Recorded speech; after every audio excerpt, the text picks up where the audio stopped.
All right. So in the last classes, we studied about crusades and its effect.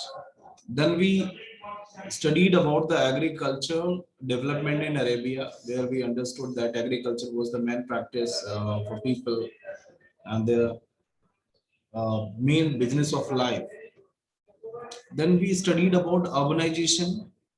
We knew that the whole Islamic land was popularly known for its trade activities.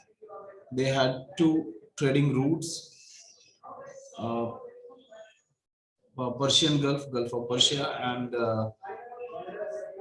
Red Sea. Then today we will start discussing about the commerce in Arabia. Hmm? And after commerce, we'll go through the learning in Arabia, means religious and secular learning. So let's begin from here only. Political unification and urban demand for food stuff and luxuries enlarge the circuit of exchange. So if we talk about what was the reason behind the expansion of commercial activities, so the first reason or first thing that is to be kept in mind is political unification. Under the leadership of caliphs, the whole Islamic land was unified. Hmm?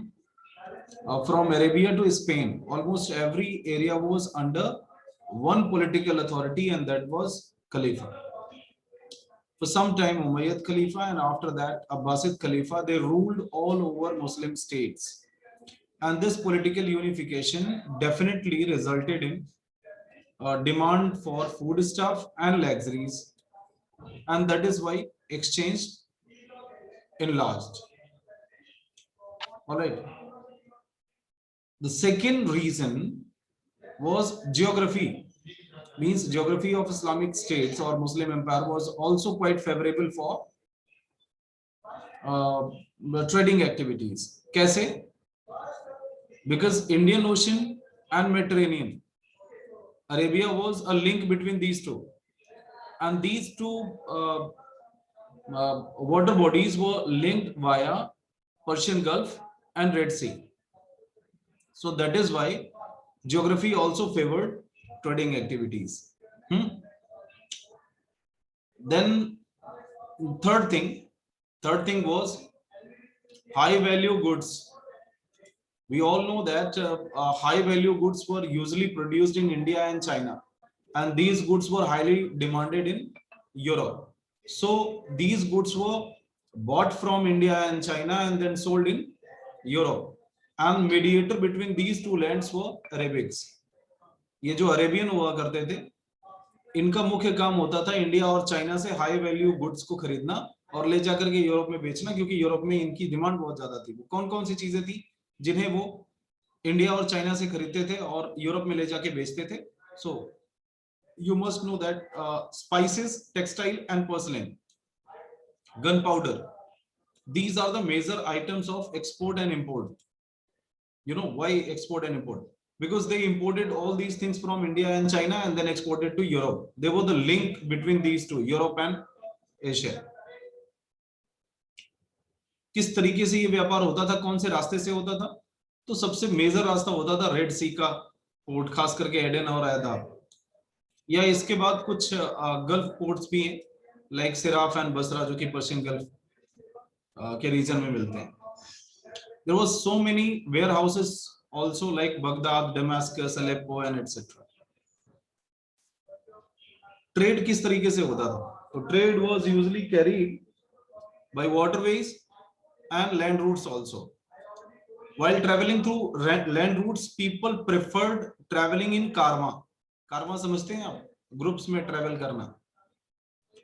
ऐसा किस लिए करते थे? ताकि उनकी सुरक्षा उन्हें मिल सके. अकेले व्यापार करने में रिस्क बहुत ज्यादा था, लूट मार का खतरा बहुत होता था. ठीक है. So especially the caravans which were passing through Makkah, they got bigger when they were coincided with Hajj. बहुत सारे लोग हज के लिए जाया करते थे, तो हज के लिए जब भी जाते थे तो आप देखो, जब जो व्यापार के लिए कारवां जा रहा है उसमें हज वाले भी यात्री जुड़ जाते थे, तो that usually had become a very large कारवां, बहुत बड़े बड़े कारवां हो जाते थे, इसमें हजारों लोग चलते थे एक साथ. At the Mediterranean end of these trade routes, exports to Europe from port of Alexandria were handled by Jewish merchants. ये भी देखा गया है कि कुछ इलाकों में ज्यूस मर्चेंट्स भी ट्रेड को कंट्रोल किया करते थे, खास करके मेडिटेरेनियन सी और अलेक्जेंड्रिया के रीजन में. From 10th century red sea route gain greater importance. और उसके बाद से आज तक, आज भी आपको बताया था ना अभी पिछली क्लास में कि स्वेज कैनाल के बनने के बाद तो खैर इसका बहुत इंपॉर्टेंस बढ़ गया, लेकिन इसके पहले भी रेड सी रूट वो एशिया और यूरोप के बीच के व्यापार की सबसे बड़ी कड़ी हुआ करती थी. ये बेसिकली ये कड़ी तब तक हुआ करती थी जब तक कि नए रूट्स खोज लिए नहीं गए. नए रूट्स मतलब अटलांटिक ओशन से अफ्रीका को घूम करके आने वाला रूट जिसको खोजा था वास्को डिगामा ने, याद है ना, 1498. So 1498 was the year when the new route to India was discovered by a European, and it was Vasco da Gama, who searched a new route from Atlantic Ocean, taking round of whole Africa and finally reaching to Calicut. Apart from that, when people did not know about that, तो उसके पहले जो trade route India से हुआ करता था वो Mediterranean से रेड सी से होते हुए आता था. Towards the eastern end, caravans of Irani merchants set out from Baghdad along the Silk Route. So Silk Route was also an important route to carry out the trading activity. Silk Route, you know what is that Silk Route? आपने कभी देखा है? तो बेटा silk route जो है वो आप रफली अगर आप देखो तो ये इलाका होता था सिल्क रूट का, जो आगे इधर से चाइना से चलता था और फिर यहाँ से ऐसे ऐसे होकर के ये आता था. This route is known as silk route. This was the greatest largest land route. और ओशनिक रूट्स ये दो हुआ करते थे, एक जिसकी बात मैं कर रहा हूँ ये वाला रेड सी से, आपको याद होगा कि पुर्तगाल यहाँ पर है और यहीं से वास्को डिगामा ने ये अटलांटिक ओशन में पूरा चक्कर लगा के अफ्रीका को घूमते हुए और फिर इधर से आकर के हिंदुस्तान आता है. तो जब तक ये रास्ता नहीं पता था, ये वाला रास्ता कब पता चला है? इस रास्ते की जानकारी होती है 1498 में, ठीक है. तो 1498 से पहले तक जो रास्ता हुआ करता था वो कौन सा रास्ता था जिससे व्यापार होता था? 1498 के पहले सिर्फ दो रास्ते हुआ करते थे. एक रास्ता तो ये वाला था जो यूफ्रेट नदी से होकर के और यहाँ पर्शियन गल्फ में आता है, और पर्शियन गल्फ से फिर ये अरेबियन सी और बाद में इंडिया. और दूसरा था ये रेड सी से होकर के अरेबियन सी और फिर India. So these two routes were most prominent routes before the discovery of this Atlantic route 1498. इसके पहले सिर्फ यही दो रास्ते हुआ करते थे इंडिया और चाइना आने के. इन दोनों रास्तों पे कब्जा किसका था? अरेबियंस का. That is why Arabian became the greatest merchants in whole peninsular region. इस पूरे peninsular region में सबसे बड़े व्यापारी ये अरेबियंस थे. और इतने ही नहीं बल्कि पूरे मेडिवल एज की अगर हम बात करें, मेडिवल एज मतलब 7th 8th सेंचुरी एडी से लेकर के और 14th सेंचुरी एडी तक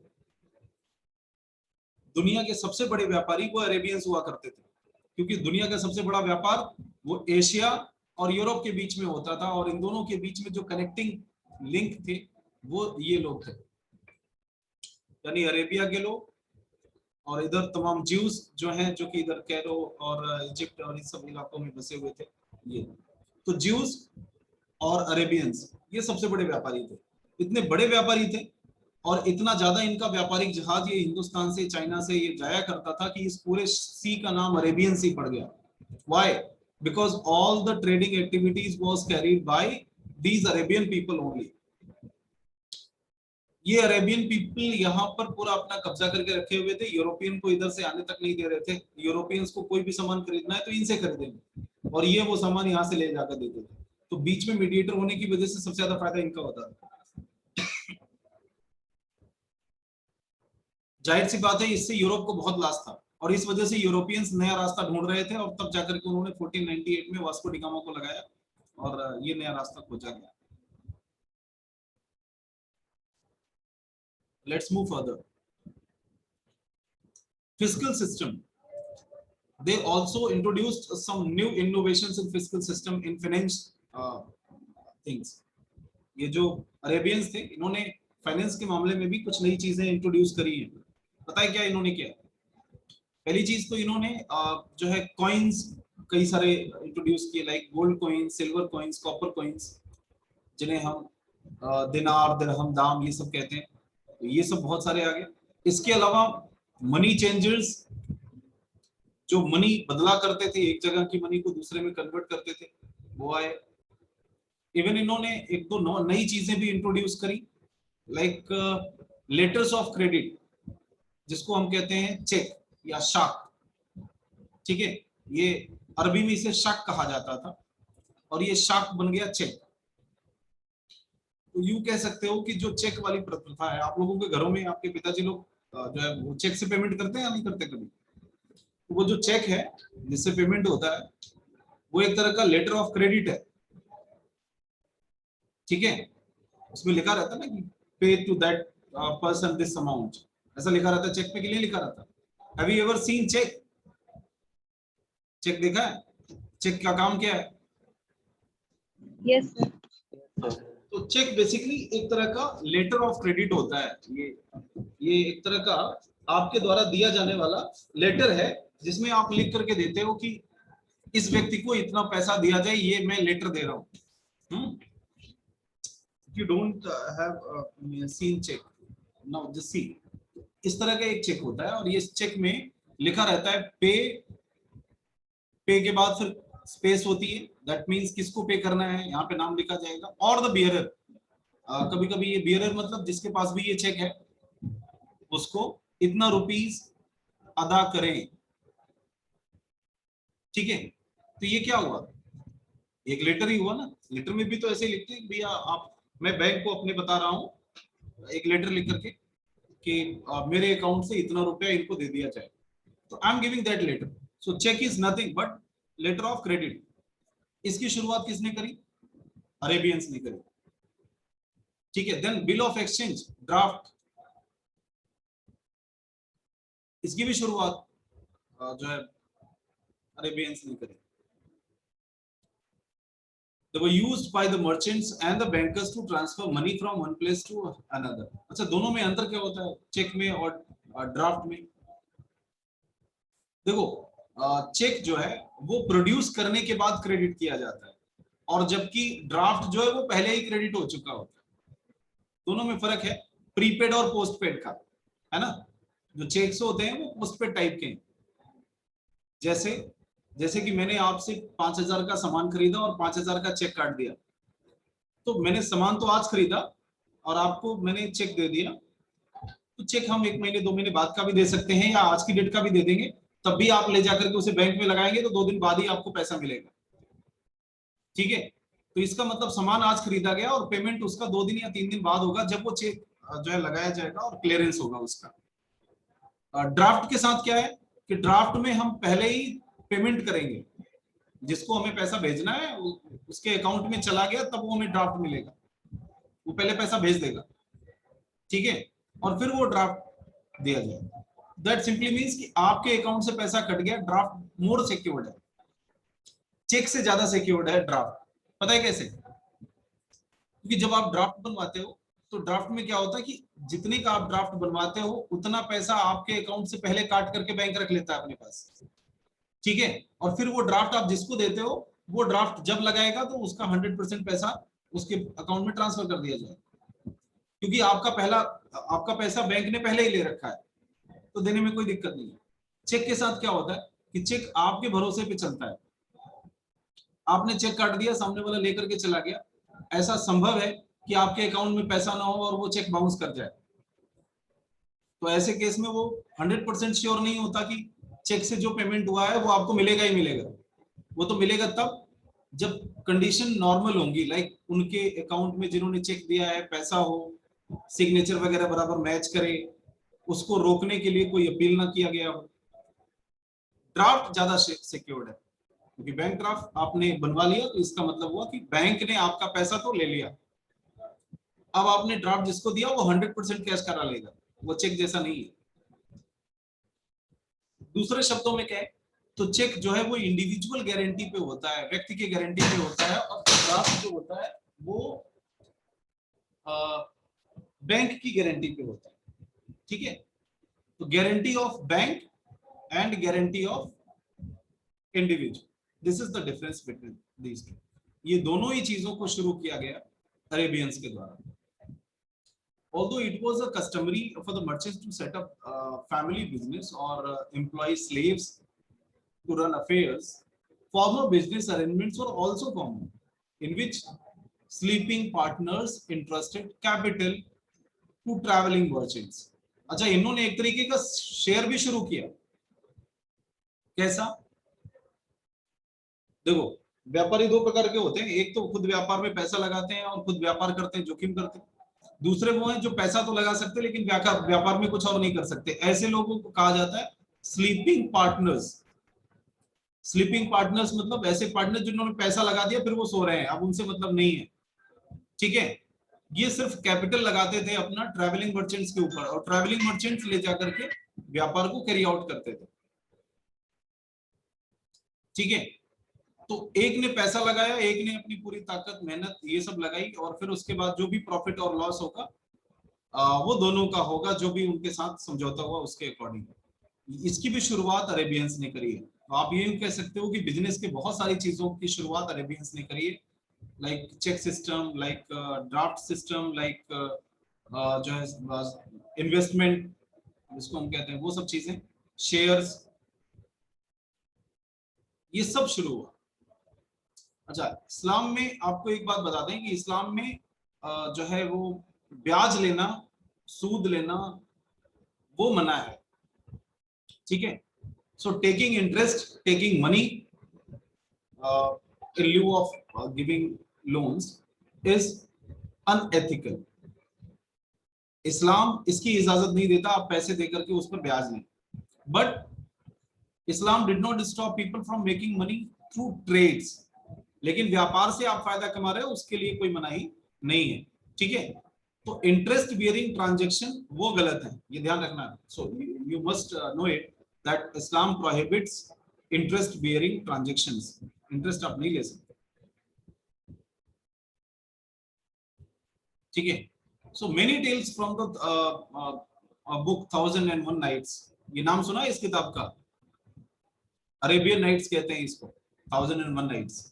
इसलिए इसमें आप बहुत सारे मेडिवल इस्लामिक सोसाइटी के बारे में कहानियां सुनेंगे, जिसमें सेलर्स की कहानियां हैं, स्लेव्स की हैं, मर्चेंट्स की हैं, मनी चेंजर्स की हैं। और इसको लिखा किसने था? Do you know who has written this book? Shahryar. Arabian Nights, इसके बारे में आप लोग सर्च करिएगा और इसकी कुछ एक कहानियां आप जरूर देखिएगा। और उसके बाद फिर हम लोग अगली क्लास में जब पढ़ेंगे लर्निंग में, तब आपको हम अरेबियन नाइट्स के बारे में भी कुछ एक चीजें और दिलचस्प बताएंगे। But definitely this is the homework for you to go through Arabian Nights और 1001 नाइट्स। और इसे 1001 नाइट्स क्यों कहते हैं या अरेबियन नाइट्स क्यों कहते हैं, ये भी आप बताएंगे हमें अगली क्लास में। ठीक है, so thank you so much for this class. Let's meet you tomorrow again.